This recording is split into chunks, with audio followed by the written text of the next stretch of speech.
बेटा non metals हमारा topic है, शॉर्ट क्वेश्चन है आज का। यहाँ से शॉर्ट क्वेश्चन आता है कि व्हाट आर नॉन मेटल्स, या डिफाइन नॉन मेटल्स। तो जिस तरह से मेटल्स की डेफिनेशन हमने पढ़ी थी कि metals are the elements which lose electron and gain positive charge, they are called metals and metals are electro positive.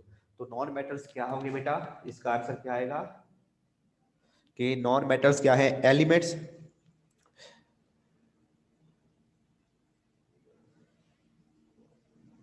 which gain electron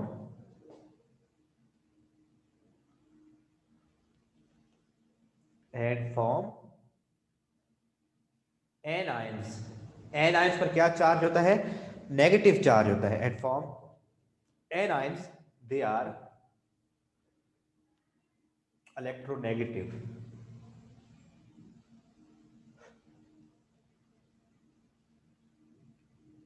उसकी फिर एग्जांपल्स हैं पीरियोडिक टेबल में, बहुत सी नॉन मेटल्स है। किसी की भी एग्जांपल दे दें आप जी, क्लोरीन है, ऑक्सीजन है, नाइट्रोजन है, कार्बन है, ये सारी नॉन मेटल्स हैं। तो फर्स्ट लाइन में डेफिनेशन लिखी हुई है, non metals are negative ions, form negative ions and ions by gaining electron. In this way non metals are electronegative in nature and form acidic oxide. यानी कि जो non metals के oxide होते हैं, जैसा कि कार्बन डाइऑक्साइड है, ये कार्बन नॉन मेटल है और उसके साथ ऑक्सीजन आ जाता है, तो ये है ऑक्साइड ऑफ नॉन मेटल। और ऑक्साइड्स ऑफ नॉन मेटल क्या होते हैं बेटा? एसिडिक होते हैं। जब ये पानी में शामिल होते हैं तो ये एसिड बनाते हैं। तो जहां तक डेफिनेशन हो जाएगी नॉन मेटल्स की, non metals are negative ions, non-metals form negative ions by gaining electron, and in this way they are electronegative and they form acidic oxides। यहां तक ये शॉर्ट क्वेश्चन बेटा, ये एक शॉर्ट क्वेश्चन। इसके बाद एक और शॉर्ट क्वेश्चन लिखें कि why valency of chlorine is 1। why valency of chlorine is 1। यहां तक आपका एक शॉर्ट क्वेश्चन कंप्लीट हो जाएगा। एक और शॉर्ट क्वेश्चन लिखें इसी पेज पर, why valency of chlorine is 1। why valency of chlorine is 1। तो इसमें बेटा आप लोग लिखेंगे, अच्छा अगली लाइन को मैं रीड कर रहा हूं, इसको आप छोड़ दें। जो लिखा हुआ है the valency of some non metals depend upon the number of electron accepted by them, इस लाइन को छोड़ दें। तो आगे लिखता है फॉर एग्जांपल, इसको भी छोड़ दें। तो बिल्कुल पेज नंबर 145 पर बिल्कुल लास्ट लाइन है, कहता है valency of chlorine atom is 1 because it accept only 1 electron in its outermost shell. तो वो इसका आंसर हो जाएगा कि क्लोरीन की वैलेंसी -1 क्यों है? Because it accept only 1 electron. और अगले पेज पर जाए तो इस तरह से लिखा हुआ होगा कि ये क्लोरीन एक इलेक्ट्रॉन एक्सेप्ट करता है और Cl नेगेटिव आयन बनाता है। तो valency of chlorine is -1 because it accepts only 1 electron, क्योंकि बेटा क्लोरीन के आखिरी शेल में 7 इलेक्ट्रॉन है, 7 electron. To complete its octet, it only need to accept 1 electron. That's why chlorine accepts only 1 electron and form Cl chlorine। उसमें एक electron add होता है तो वो Cl नेगेटिव आयन बन जाता है। तो बेटा पेज नंबर 146 पे आ जाए, वहां पर फिर ये कहता है similarly oxygen atom can accept 2 electron, therefore its valency is 2। जबकि अगर ऑक्सीजन के केस की बात करें बेटा, जो ऑक्सीजन है O2 है, वो 2 इलेक्ट्रॉन एक्सेप्ट कर सकता है जो ऑक्सीजन है, क्योंकि बेटा ऑक्सीजन का एटॉमिक नंबर है 8। पहले शेल में 2 इलेक्ट्रॉन और दूसरे शेल में 6 इलेक्ट्रॉन। तो it means to complete its second shell oxygen need 2 more electron, so it will accept 2 electron and form 2 negative ion. तो इस तरह से ये सारे नॉन मेटल्स हैं, और नॉन मेटल्स क्या करती हैं बेटा? गेन इलेक्ट्रॉन और क्या बनाती हैं? एन आयन बनाती हैं, इसीलिए इनको कहते हैं इलेक्ट्रोनेगेटिव। तो जितनी भी नॉन मेटल्स हैं वो इलेक्ट्रोनेगेटिव होती हैं। आगे कहता है बेटा द नॉन मेटेलिक करेक्टर, जिस तरह से बेटा मेटेलिक करेक्टर, मेटल्स का मेटेलिक करेक्टर आयोनाइजेशन एनर्जी पे डिपेंड करता था,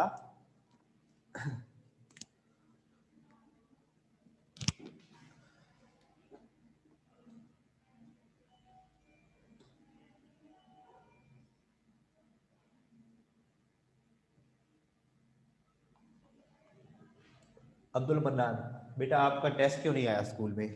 टेस्ट क्यों नहीं दिया आपने?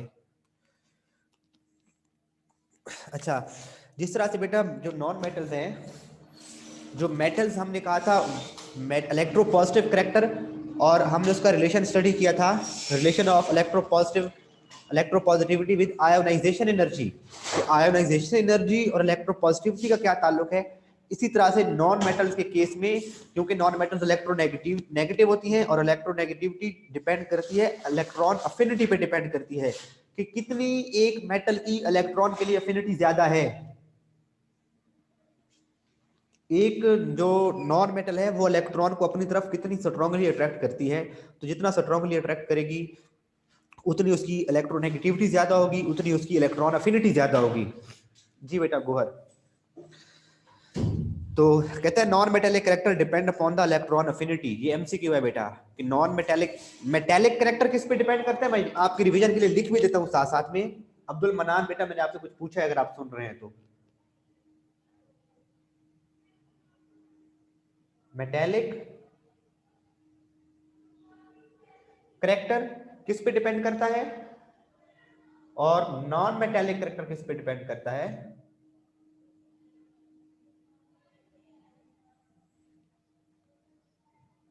मेटेलिक करेक्टर डिपेंड करता है बेटे आयोनाइजेशन एनर्जी पे, और जो नॉन मेटेलिक करेक्टर है that depend upon electron affinity पे।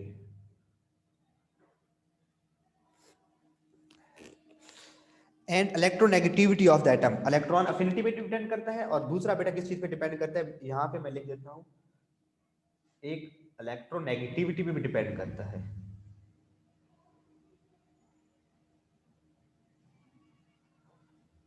ये आप इलेक्ट्रोनेगेटिविटी और इलेक्ट्रॉन अफिनिटी की डेफिनेशन सब आप लोग पढ़ चुके हो बेटा। इलेक्ट्रोनेगेटिविटी क्या होता है, इलेक्ट्रॉन अफिनिटी क्या होता है। तो जितनी किसी मेटल की इलेक्ट्रोनेगेटिविटी ज्यादा होगी और जितनी उसकी इलेक्ट्रॉन अफिनिटी ज्यादा होगी, उतना उसका मेटालिक नॉन मेटालिक कैरेक्टर ज्यादा होगा। तो कहता है the small size elements having high nuclear charge are electronegative in nature, they have high electron affinity, therefore they possess non metallic character। तो जितना ज्यादा इलेक्ट्रोनेगेटिविटी जितनी ज्यादा होगी, 31 मिनट रिमेनिंग सर। अच्छा ठीक है बेटा, जितनी इलेक्ट्रॉन अफिनिटी ज्यादा होगी, जितनी इलेक्ट्रोनेगेटिविटी ज्यादा होगी, उतना ही नॉन मेटालिक कैरेक्टर ज्यादा होगा। ये बेटा है इसके साथ इसका relation. Hence non metallic character decreases in a group downward and increases in a period from left to right. क्योंकि बेटा जब आप पीरियोडिक टेबल में बेटा लेफ्ट टू राइट मूव करते हैं, जैसे हम पीरियोडिक टेबल में लेफ्ट टू राइट मूव करते हैं, इस साइड से राइट साइड की तरफ मूव करते हैं, तो इलेक्ट्रोनेगेटिविटी भी इंक्रीज होती है और इलेक्ट्रॉन अफिनिटी भी इंक्रीज होती है। इसीलिए लेफ्ट टू राइट मूव करेंगे तो नॉन मेटालिक कैरेक्टर जो है, जो नॉन मेटालिक कैरेक्टर है वो भी क्या होगा, इंक्रीज होगा। और जब आप ग्रुप में ऊपर से नीचे आते हैं तो क्योंकि एटम का साइज बड़ा होता जाता है, साइज के बड़े होने की वजह से एटम के साइज इंक्रीज की वजह से इलेक्ट्रोनेगेटिविटी और इलेक्ट्रॉन अफिनिटी दोनों डिक्रीज होते हैं, जिसकी वजह से नॉन मेटालिक कैरेक्टर भी डिक्रीज होता जाएगा। तो fluorine is the most non metallic element, ये एमसीक्यू है, इस पैराग्राफ के आखिर में लिखा हुआ है, fluorine is the most non metallic element. सबसे ज्यादा जो स्ट्रॉन्गेस्ट नॉन मेटल है वो कौन सा है बेटा, फ्लोरीन है। ठीक है बच्चे, तो ये एमसीक्यू, यहाँ से 2-4 एमसीक्यूज आएंगे कि नॉन मेटालिक कैरेक्टर किस पे डिपेंड करता है, इलेक्ट्रोनेगेटिविटी और इलेक्ट्रॉन अफिनिटी पर। जब आप एक ग्रुप में ऊपर से नीचे की तरफ आओगे तो नॉन मेटालिक कैरेक्टर डिक्रीज होगा, और जब आप लेफ्ट टू राइट मूव करोगे तो नॉन मेटालिक कैरेक्टर इंक्रीज होगा। उसके बाद नीचे आ जाए बेटा, नेक्स्ट पैराग्राफ में कहता है the non metals are therefore elements in group 14, group 15 and group 16 and in group 17। या पीरियोडिक टेबल में आप नीचे देख भी सकते हैं, इधर ही बनाया हुआ है पेज 146 पर। नहीं बच्चे, ये वाला, ये जो बॉक्स बना हुआ है ना, ये ग्रुप 14, 15, 16, 17 और 18, ये सारी की सारी क्या है बेटा, यहाँ पर जो बनी हुई है ये सारी की सारी नॉन मेटल्स है। अब important physical properties of non metals की तरफ आ जाए बेटा, ये इंपॉर्टेंट है। ऊपर वाला पैराग्राफ में कुछ ऐसा इंपॉर्टेंट कुछ नहीं था, एक नॉन मेटल की डेफिनेशन इंपॉर्टेंट थी और एक ये चीज इंपॉर्टेंट थी, why valency of chlorine is 1, और उसके बाद 2-4 एमसीक्यूज आ रहे थे जो आपको बता दिए हैं बेटा। अब आप आ जाओ important physical properties of non metals. तो वो नीचे इंपॉर्टेंट फिजिकल प्रॉपर्टीज दी गई है। जिस तरह से आप लोगों ने मेटल्स की फिजिकल प्रॉपर्टीज पढ़ी थी चैप्टर के स्टार्ट में, उसी तरह अब हम नॉन मेटल्स की फिजिकल प्रॉपर्टीज पढ़ने जा रहे हैं। कहते हैं physical properties of non metal change gradually but uniquely in a group of non metals. Non metals usually exist in all three physical states. Non metal solid form में भी पाई जाती हैं, नॉन मेटल्स लिक्विड फेज में भी पाई जाती हैं, liquid form में भी पाई जाती हैं, और नॉन मेटल्स गैसियस स्टेट में भी पाई जाती हैं. जी बेटा ये इंपॉर्टेंट, ये फिजिकल और केमिकल प्रॉपर्टीज लॉन्ग क्वेश्चन भी है और शॉर्ट क्वेश्चन भी है. सॉलिड जो है बेटा पीरियोडिक टेबल के सारे एलिमेंट्स जो सॉलिड हैं वो सॉरी जो मेटल्स हैं, मेटल सारी की सारी मेटल सॉलिड फॉर्म में पाई जाती है. सिर्फ एक मेटल है जो लिक्विड फॉर्म में पाई जाती है, वो है मरकरी. और सारी जो नॉन मेटल्स हैं बेटा सॉरी जो नॉन मेटल्स हैं वो तीनों स्टेट्स में पाई जाती हैं. लिक्विड फॉर्म में भी पाई जाती हैं, सॉलिड फेज में भी पाई जाती हैं, गैसियस स्टेट में भी पाई जाती हैं. तो उनका जिक्र आएगा. फर्स्ट प्रॉपर्टी देखिए बेटा, solid non metals are brittle. जो नॉन मेटल सॉलिड फॉर्म में है वो ब्रिटल है. और ब्रिटल वर्ड का मतलब उसने आगे लिखा हुआ है कि ब्रेक इजीली. आप मेटल को हिट करोगे ना बेटा, कोई मेटल है, मेटल का पीछे उसको आप हिट करते हैं हथौड़े के साथ, तो वो टूटता नहीं है बल्कि वो फैलने लग जाता है, उसकी शीट्स बनने लग जाती हैं, वो नहीं टूटता. लेकिन जो नॉन मेटल्स हैं उनको अगर हम हिट करें तो वो फौरन टूट जाते हैं, छोटे छोटे पीसेस में कन्वर्ट हो जाता है. तो वो क्या है, ब्रिटल. उस प्रॉपर्टी को कहते हैं ब्रिटल. आप ईंट जो है दूसरी ईंट के ऊपर मारो तो ईंट टूट जाएगी, टुकड़े टुकड़े हो जाएगी, उसे कहते हैं ब्रिटलनेस. तो जो सब्सटेंस आसानी से टूटती है उन्हें कहते हैं ये ब्रिटल है. तो सॉलिड नॉन मेटल्स ब्रिटल होती हैं. लिक्विड नॉन मेटल्स ब्रिटल क्यों नहीं होती बेटा, जरा आप बताओ. उसने सॉलिड का लफ्ज क्यों लिखा है? नुमान इरफान बेटे आप बताएं जरा, उसने ये क्यों लिखा है सॉलिड? हाँ लिक्विड टूटता ही नहीं है. जी बेटा आयशा ने ठीक बताया, लिक्विड तो टूटेगा ही नहीं, गैसियस फॉर्म भी नहीं टूटेगी. तो जो सॉलिड नॉन मेटल्स हैं वो ब्रिटल है. तो ये आप लोगों ने वर्ड सॉलिड लिखना जरूरी है. आपने लिख दिया कि नॉन मेटल्स आर ब्रिटल, तो फिर गैसियस नॉन मेटल तो ब्रिटल नहीं होती, लिक्विड नॉन मेटल तो ब्रिटल नहीं होती, सिर्फ सॉलिड जो नॉन मेटल है they are brittle. Second property देखिए बेटा, non metals are bad conductors of heat and electricity except graphite. जितने भी प्रोडक्ट, अब ये एमसीक्यू भी है बेटा, कि जितनी भी नॉन मेटल्स हैं आप लोग छठी सातवीं आठवीं क्लास से पढ़ते आ रहे हो इनकी प्रॉपर्टीज, इंसुलेटर्स की, नॉन मेटल्स की, कि इनमें से करंट पास नहीं होता. They are bad conductors of heat and electricity. लेकिन ग्रेफाइट है बेटा, कार्बन का एक एलोट्रोपिक फॉर्म है ग्रेफाइट, उसमें से करंट पास हो जाता है. उसका लेयर्ड स्ट्रक्चर है, ग्रेफाइट का लेयर्ड स्ट्रक्चर है, तो उसमें से करंट पास होता है. बाकी किसी भी नॉन मेटल से करंट पास नहीं होता. तो अगर एमसीक्यू आता है कि which non metal is conductor of electricity, तो फिर आप लिखोगे graphite. Carbon in the form of graphite, carbon in the form of graphite. Third property पे जाए, they are not shiny, they are dull. Metals की प्रॉपर्टी आपने पढ़ी थी बेटा कि metals are lustrous, metals have metallic lustre. Metals के पास चमक होती है, जबकि जो नॉन मेटल्स हैं वो क्या है, डल होती हैं, वो चमकदार नहीं होती. Non metals are dull.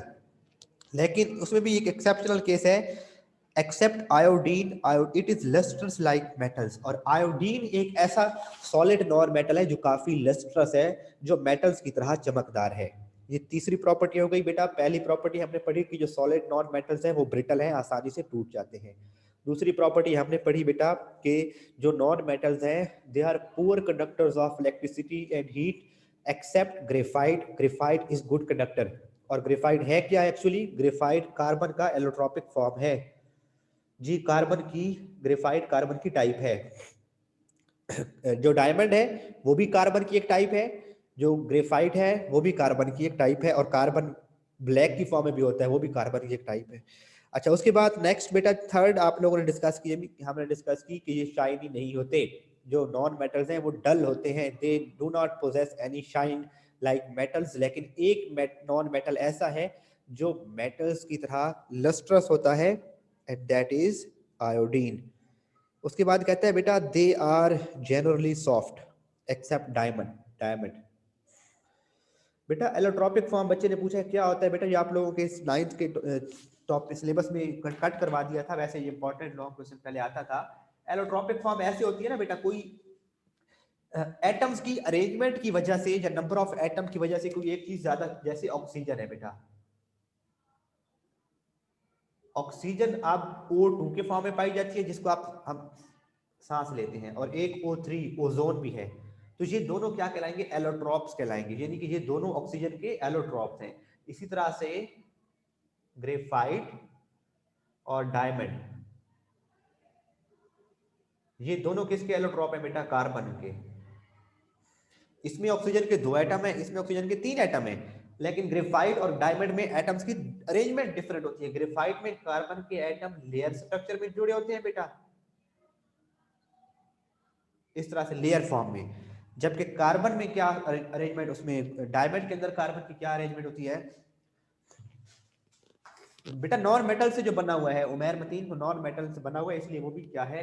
Non metal, non metal है, क्योंकि कार्बन से बना हुआ है। और कार्बन डायमंड के अंदर ये अरेंजमेंट होती है बेटा कार्बन एटम्स की, यानी कि इस तरह से टेट्राहेड्रल स्ट्रक्चर होता है, और ग्रेफाइट में लेयर स्ट्रक्चर होता है सिर्फ कार्बन के एटम ही, सिर्फ उनकी अरेंजमेंट डिफरेंट है, जिससे एक डायमंड बन जाता है, ग्रेफाइट बन जाता है।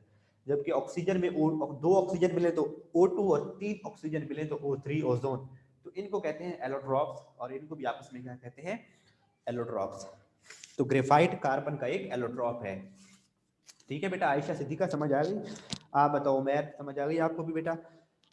नेक्स्ट कहता है बेटा, अच्छा, दे आर जनरली सॉफ्ट। जो नॉन मेटल्स हैं वो बहुत हार्ड नहीं होती, नॉन मेटल्स हार्ड नहीं होती, लेकिन डायमंड बहुत हार्ड है। डायमंड एक एक्सेप्शनल केस है, ये बहुत हार्ड है। नेक्स्ट बेटा 5वें नंबर पे है, they have low melting and boiling point. जो इनके मेल्टिंग एंड बॉइलिंग पॉइंट्स होते हैं वो क्या है बेटा?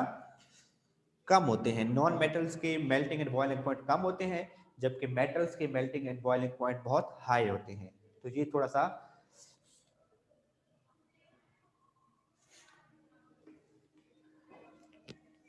इसमें बेटा फ्री इलेक्ट्रॉन होते हैं, कार्बन 3 बॉन्ड बना रहा होता है, इसमें फ्री इलेक्ट्रॉन होते हैं, और वो फ्री इलेक्ट्रॉन इस लेयर स्ट्रक्चर में मूव करते हैं।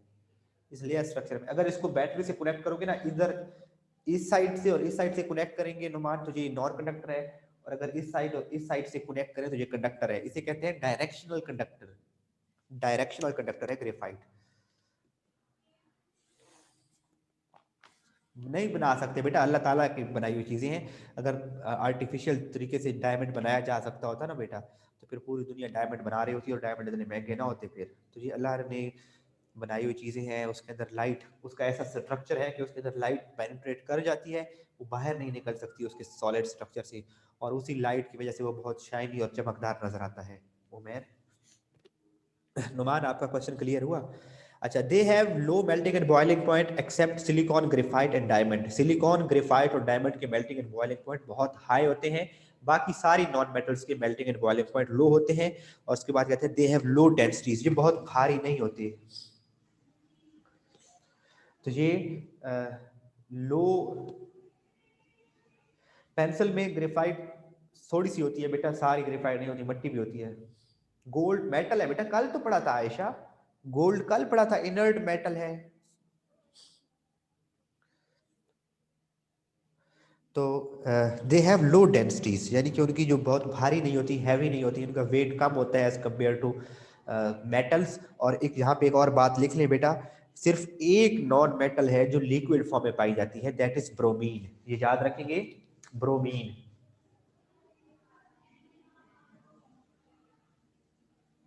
ब्रोमीन जो बेटा है नॉन मेटल, वो लिक्विड फॉर्म में पाई जाती है। वो सारी, बाकी सारी जो है बेटा, कार्बन जो है वो 4 बॉन्ड बनाता है। आयशा सिद्दीका बेटा, कार्बन 4 बॉन्ड बनाता है, लेकिन ग्रेफाइट के केस में कार्बन 3 बॉन्ड बना रहा होता है। एक कार्बन का एक एक इलेक्ट्रॉन फ्री होता है, उस फ्री इलेक्ट्रॉन की वजह से कार्बन के आखिरी शेल में 4 इलेक्ट्रॉन है, वो 4 बॉन्ड बनाता है। लेकिन ग्रेफाइट में कार्बन 3 बॉन्ड बना रहा होता है, और एक उसका इलेक्ट्रॉन फ्री होता है, इसीलिए वो डायरेक्शनल मेटल है। तो ये बेटा एक ये एमसीक्यू आता है कि कौन सी जो नॉन मेटल है वो लिक्विड फॉर्म में है, तो वो bromine non metal is found in liquid form. अब बेटा इसकी केमिकल प्रॉपर्टीज पे आ जाओ, नीचे कहता है important chemical properties of non metals.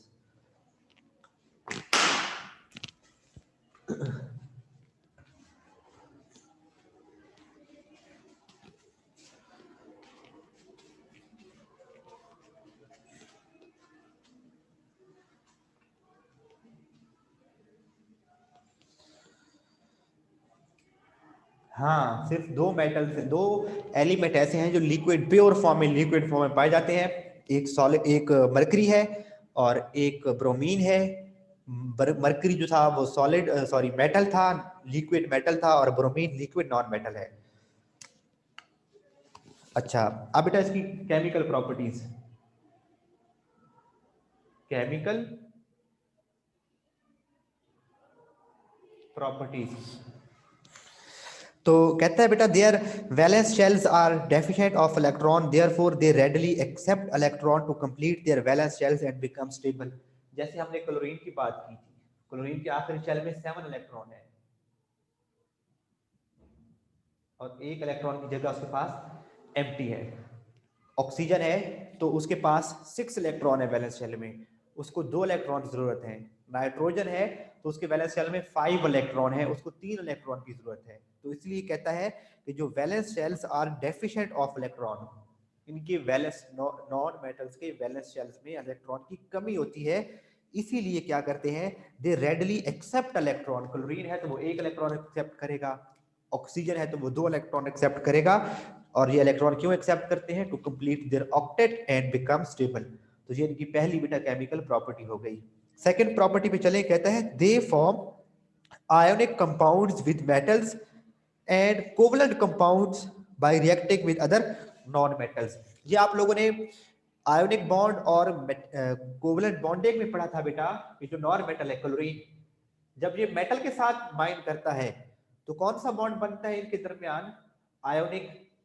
और जब ये क्लोरीन किसी नॉन मेटल के साथ बाइंड करता है, जैसे सीएल के साथ मिल जाए, तो इनके दरमियान कौन सा बॉन्ड है, कोवलेंट। या फिर क्लोरीन हाइड्रोजन के साथ मिल जाए, नॉन मेटल के साथ मिलेगा, तो कौन सा बॉन्ड बनेगा, जब नॉन मेटल किसी नॉन मेटल के साथ रिएक्ट करते हैं तो कोवलेंट बॉन्ड बनाते हैं, और जब नॉन मेटल किसी मेटल के साथ रिएक्ट करते हैं तो वो आयोनिक बॉन्ड बनाते हैं। सेकंड प्रॉपर्टी दोबारा देखें, they form ionic compound with metals, यानी कि when non metals react with metals they form ionic bond, and when non metals react with other non metals they react with each other by forming covalent compounds.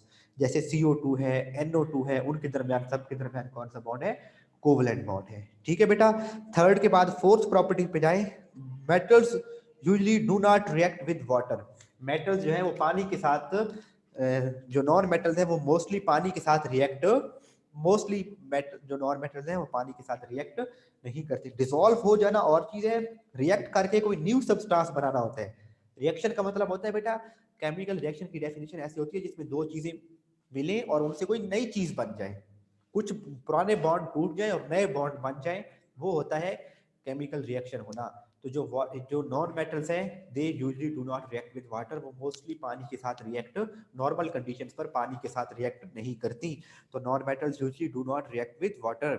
और next है, they do not react with dilute acid because non metals are themselves electron acceptors.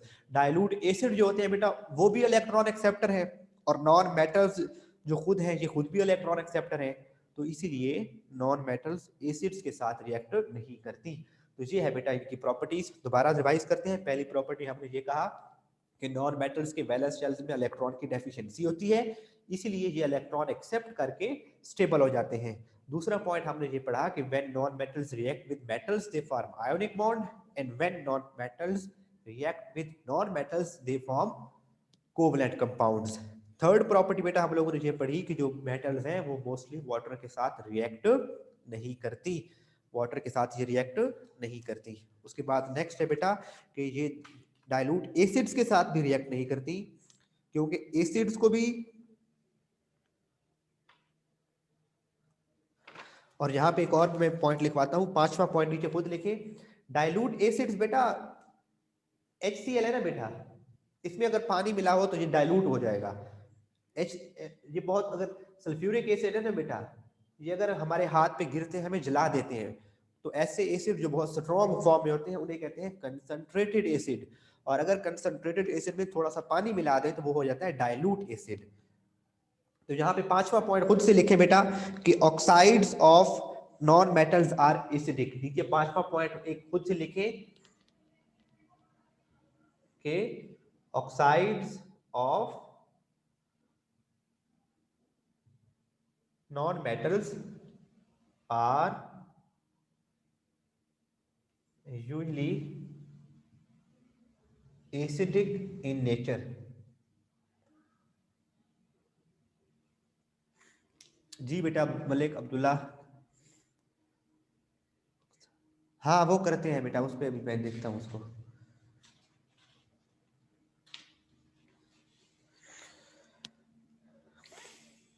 अच्छा अच्छा acid है, हाँ तो oxide उसमें पानी मिला लो तो वो बेटा डाइल्यूट एसिड। तो oxides of dilute sorry oxides of non metals are usually acidic in nature. ये नीचे पांचवा पॉइंट खुद ऐड कर लें बेटा, ठीक है, ये पांचवा पॉइंट खुद ऐड कर लें। पेज 145 पे कॉलम लिखा था, हाँ अच्छा किस बच्चे ने याद करवाया, उसके लिए तो जैनब ने याद करवाया। हाँ शाबाश बच्चे जिसने भी याद करवा दिया है। जी बेटा जैनब बताएं, मैं वो करवाता हूँ। जहां तक बेटा आप लोगों का आज का हमारा टॉपिक हुआ कंप्लीट। नॉन मेटल्स हमने पढ़ा होती क्या है, उनका किस चीज पे डिपेंड करता है non metallic character.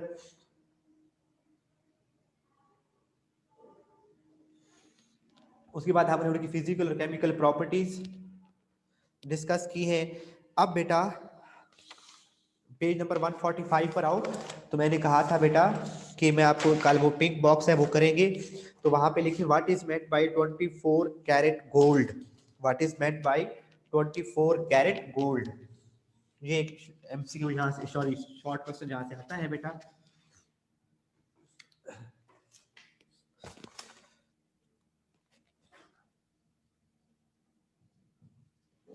24 crates gold, एक 24 कैरेट गोल्ड होता है बेटा, एक 22 कैरेट गोल्ड होता है, और हमारे यहाँ 18 कैरेट गोल्ड भी होता है। तो पहली लाइन कहते हैं purity of gold is shown by carats that indicate the number of parts of weight of gold that is present in 24 parts of alloy. The 24 carat gold is pure. ये MCQ है बेटा।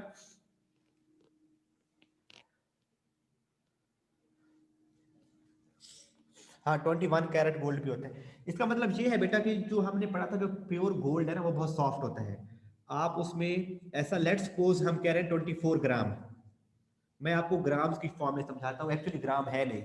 24 ग्राम अगर gold pure form में है, 100% सारे का सारा pure gold metal है, तो हम उसे कहेंगे क्योंकि इसके 24 के 24 पार्ट प्योर फॉर्म में है, तो ये 24 कैरेट गोल्ड है, ये सबसे प्योर गोल्ड है।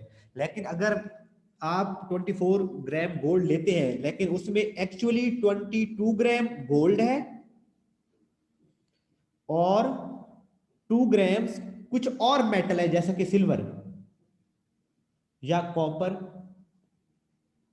तो अब इस 24 ग्राम में प्योर गोल्ड एक्चुअल गोल्ड कितने पार्ट्स हैं, 22 पार्ट्स गोल्ड है और 2 पार्ट कोई और मेटल है, तो इसको कहेंगे फिर 22 कैरेट गोल्ड है। 20 टोटल उसके पार्ट्स 24 हैं और 24 में से 22 पार्ट्स जो हैं वो गोल्ड के हैं, तो हम इसे कहेंगे 22 कैरेट गोल्ड। और अगर इसमें मैं कहता हूं लेट्स सपोज बेटा 18 ग्राम गोल्ड हो और 6 ग्राम कोई और मेटल का एलॉय हो, तो फिर ये क्या कहलाएगा, यानी कि आपने शॉप से बाय किया 24 ग्राम्स, उसने कहा है कि 24 ग्राम गोल्ड है, और आपको कहता है आप इसे पूछते हो इसकी प्योरिटी कितनी है, तो वो आपसे कहता है ये 18 या 18 कैरेट गोल्ड है।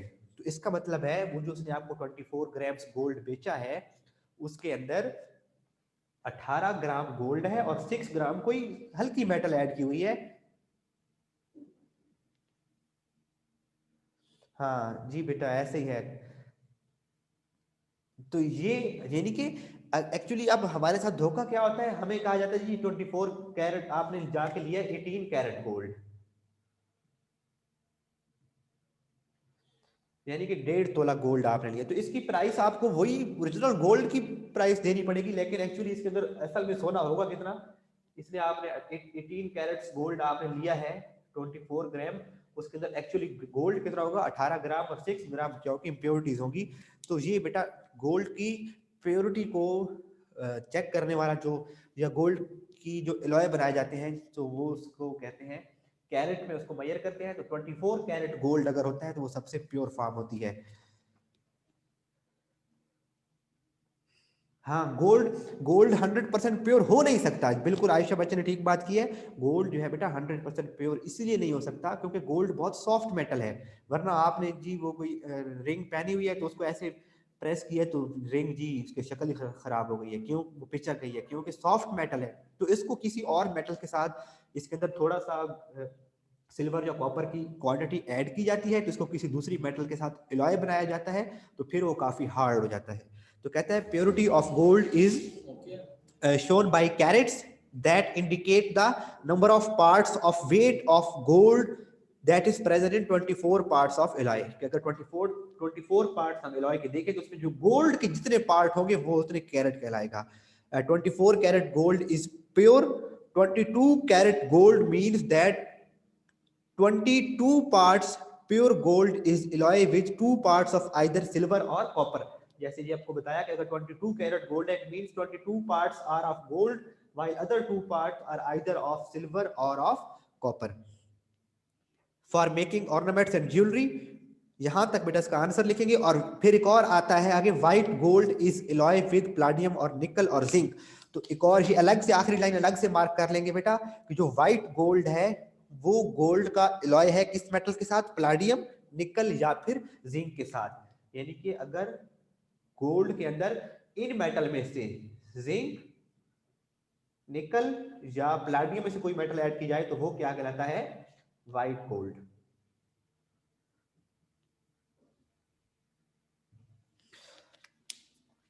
ठीक है बच्चे, यहां तक बेटा ये हमारा आज का टॉपिक था। ये 24 कैरेट गोल्ड का क्या मतलब है, 22 कैरेट गोल्ड का क्या मतलब है, इस इंटरेस्टिंग इंफॉर्मेशन को इंपॉर्टेंट है याद रखेंगे। व्हाइट गोल्ड क्या होता है? अगर गोल्ड का एलॉय बनाया जाए जिंक, निकल या प्लेटिनम के साथ तो ये कहलाता है व्हाइट गोल्ड। इसको करेंगे। मेटल्स क्या होती हैं, डिफाइन करें मेटल्स को। क्लोरीन की वैलेंसी 1 क्यों है उसको डिफाइन करें। और नॉन मेटालिक कैरेक्टर किस चीज पे डिपेंड करता है वो पढ़ें। और physical properties of non metals को पढ़ें और याद करें। और important chemical properties of metals और नॉन मेटल्स को याद करें। इसके बाद बेटा पेज नंबर 147 पे अगर हम लोग जाएं तो वहां पर कल जो हम लोगों ने टॉपिक पढ़ना है इंपॉर्टेंट रिएक्शंस ऑफ हैलोजेंस, वहां से हमारा टॉपिक बेटा स्टार्ट हो रहा है। वो टॉपिक हमारा होगा कल। तो इंशाल्लाह ताला कल हमारा लास्ट टॉपिक होगा, हम इस चैप्टर को कल खत्म करेंगे। अच्छा, कुछ क्वेश्चन आए हुए, लेट मी सी क्या कह रहे हैं बच्चे। सर गोल्ड तो अर्थ में से ही सॉफ्ट नहीं बच्चे, गोल्ड कोई भी मेटल है वो अर्थ में प्योर फॉर्म में नहीं पाई जाती। वो गोल्ड के साल्ट्स होंगे, फिर उसको में से गोल्ड को अलग किया जाएगा इंडस्ट्री में। जिस तरह से आयरन है, आपको क्या लगता है ये जो आपके घर में छत, आपकी छत बनी हुई है उसमें अगर सरिया लगा हुआ है तो वो आयरन सरिया की फॉर्म में मिला था? नहीं, ये आयरन पत्थर की फॉर्म में, रॉक्स की फॉर्म में मिलता है। गोल्ड भी इसी तरह से रॉक्स की फॉर्म में मिलता है, फिर उसको वहां रॉक्स को निकाला जाता है और उनको प्योरीफाई किया जाता है। खत्म हो जाए। ओके बच्चों, अल्लाह हाफिज, टेक केयर।